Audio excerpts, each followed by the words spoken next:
And watch what happens here. I got 2/3 to the n plus 1, and I got 2/3 to the n. Those are going to cancel. So this guy's going to turn into the limit as n goes to infinity of 2/3, right? Because n plus 1 minus n is just 2/3, absolute value, times x plus 1 to the n plus 1, x minus 1 to the n plus 1, and x minus 1 to the n. That's going to cancel, leaving me with just n x minus 1. Now, what is the limit?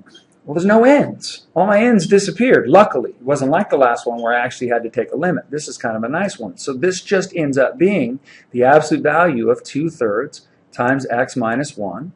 And I know by the ratio test, if this thing's going to converge, for sure, undoubtedly, no other way around, this is going to have to be less than 1. Okay? Now, there's an error here that students love to make, is they see that 1 and they're like, oh, the radius is 1. No, no, no. The radius is determined when this guy right here is by himself. Any sort of coefficients need to be gotten rid of first. All right? So this implies that absolute x minus 1 is less than 3/2. This is the radius. Radius equals 3/2. So when you have that x minus a by itself, then you know what your radius is, because this thing's going to be centered at 1 and it's going to have a distance of 3/2. Let me get out of red. That's just obnoxious. So I know, so think about this. We can start to build our interval of convergence. X minus 1 is going to live between negative 3/2 and 3/2, right? So doesn't that imply that x lives between what? Negative 3/2 plus 1 is negative 1/2. And let's see, 3/2 plus 1 is, plus 1/2, excuse me, try again. Plus 1 is 5/2. Now again, my interval of convergence, I don't quite know what it is yet. I know that it's going to have negative 1/2 on one side and it's going to have 5/2 on the other, but I don't know if it converges at the endpoints yet, because the endpoints is the place where this series right here went to 1. Okay? So I'm going to check my endpoints. So let's test endpoints. Endpoints. All right, it doesn't take very long. So x equals negative 1/2. I end up with the sum as n goes from 0 to infinity. When I plug negative 1/2 in here, watch what happens. I end up with 2/3 to the n. Wherever I see an x, put a negative 1/2, and I end up with negative 3/2 to the n. Since they both have the same exponent, I can multiply them, and what do I end up with? I end up with the sum as n goes from 0 to infinity of negative 1 to the n. Oh, crud! That's the one that starts at 0, and then it goes to negative 1, and it goes back to 0, and then it goes to negative 1, and back to 0, etc., etc., etc. That's divergent. That's no bueno. Why is it divergent? If you had to tell me, well, because the limit as n goes to infinity doesn't equal 0. The limit doesn't exist. It bounces around. Remember, you can always test. There's that limit test for convergence. If the limit of the sequence doesn't equal 0, you have a divergent series for sure. All right, how about for x equals 5/2? Let's do this. So I got the sum as n goes from 0 to infinity of 2/3. And notice this 2/3 is just along for the ride. It doesn't have an x in it, so it's just a constant.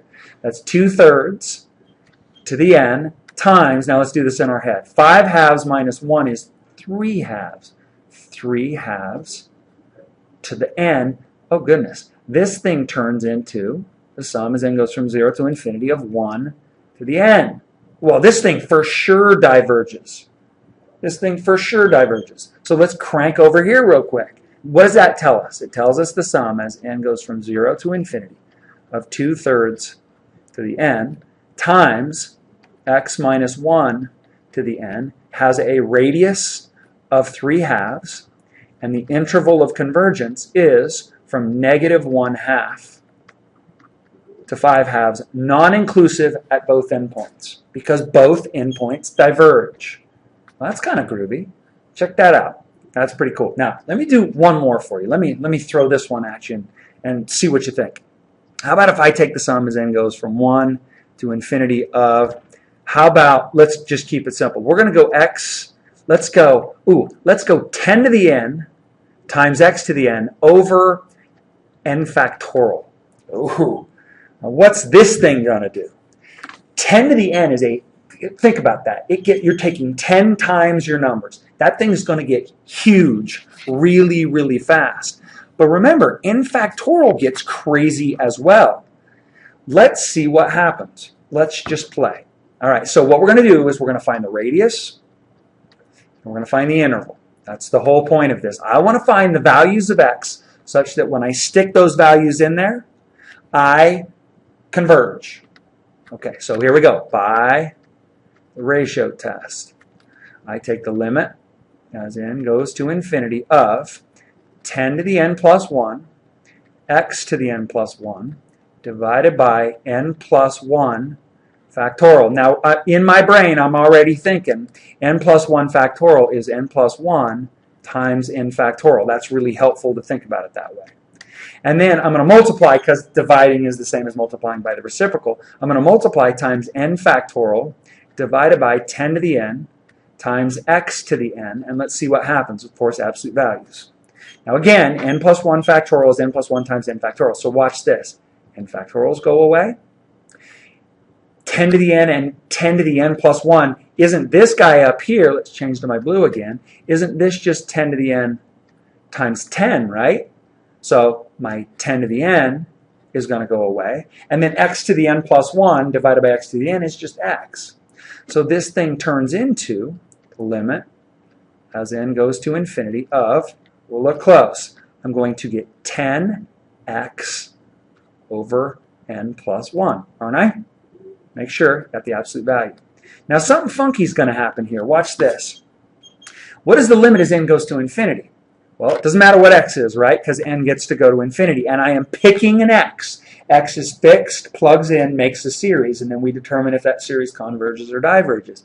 As n goes to infinity, what is this limit? It's 0. Every time. Doesn't matter how big of an x you pick, because you only get to pick one x. Remember, infinity is patient. It can take its own sweet time getting out there. So this is always 0. Guess what? 0 is always less than 1. What does that imply? It implies pick any value of x that you want, plug it in, and this series right here will always converge. So how do we write that? We write that as the radius is equal to infinity. We write the interval as from negative infinity to infinity. And we're done. Whoa, that's crazy.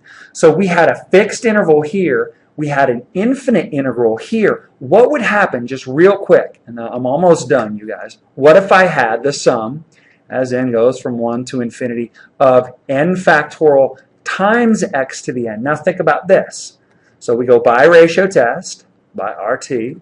I'm going to take the limit as n goes to infinity of the absolute value of n plus 1 factorial x to the n plus 1 divided by n factorial x to the n, right? That's just a sub n plus 1 divided by a sub n, and watch what happens here.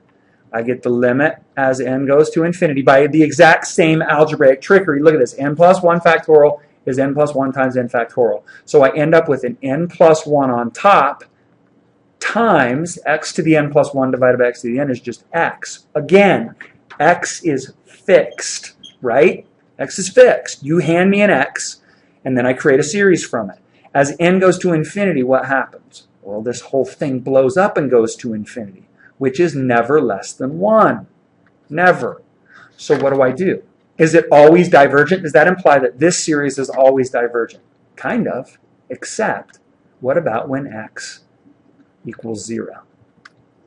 If x equals 0, it doesn't matter what n is. Anything times 0 is going to be 0, right? I'm going to get something times 0. Take 1 factorial times 0, 2 factorial times 0, 3 factorial times 0, and there I go. So what does that mean? That means that you can always create a convergent series if you let x be at the center. Now, that's a crazy, let me make sure we all understand that. If I take the limit as n goes from 0 to, or limit, the sum as n goes from 0 to infinity of c sub n times x minus a to the n. This is how a power series centered at a is defined. One of two things is going to happen. Or, excuse me, one of three things is going to happen. X minus A is going to converge for some radius. That's what we did in those first two examples. Okay, that's going to happen. In other words, X is going to be wedged between some values r plus 1, or excuse me, negative r plus 1 and r plus 1. That's what we did before. Number two, it will converge for all the radius is going to equal infinity. In other words, I'm going to have an interval from negative infinity to infinity. That was this guy right here. That was this one that I did right here. That happens when, like in this case, look at that, the denominator gets so huge, way out at infinity, even though 10 to the n gets huge, this thing gets so much faster, or so much bigger, so much faster, that it doesn't matter how big a number you want to give me for x. This sucker's always going to end up converging. Or last but not least, this is the last case that we just did, it only converges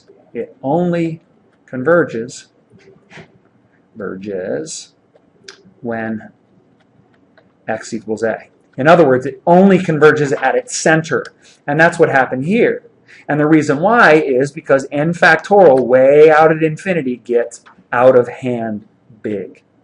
All right? So these are the three ways in which a power series can converge. It can converge on an interval, on a fixed interval, it can converge on an infinite interval, or it can only converge at a single point, and that point has to be its center. All right?